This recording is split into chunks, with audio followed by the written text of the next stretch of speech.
Hello అండి అందరికీ. నేను మీ పద్మాప్రసాద్. చేతుకున్న 5 వేళ్ళే సమానంగా ఉండవు.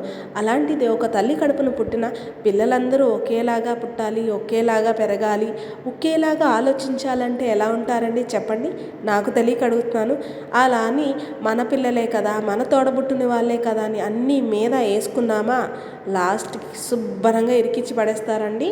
అప్పుడు లాక్కోలేక పిక్కోలేక కింద మీద పడాలి. అనుభవంతో చెప్తున్నాను, అర్థమవుతుంది కదా. ఎవరైనా సరే, తల్లిదండ్రులు అవని, తోడబుట్టిన వాళ్ళు అవని, బయట వాళ్ళు అవని, మనకు నచ్చకపోతే మొహం మీదే నాకు నచ్చలేదు, ఇది నాకొద్దు అని చెప్పడం తెలుసుకోవాలండి. నేను చెప్పలేకపోయాను, ఇప్పుడు దానికి డబ్బులు అనుభవిస్తున్నాను. అనుభవించే వాళ్ళకే తెలుస్తుంది కదా ఆ నొప్పి బాధ. మీరు అనుకోవచ్చు, ఏంటి అమ్మాయి ఇలా మాట్లాడుతుంది అని. అంతే అండి, కీడించి మేలించమని పెద్దలు ఊరికే అనలేదు.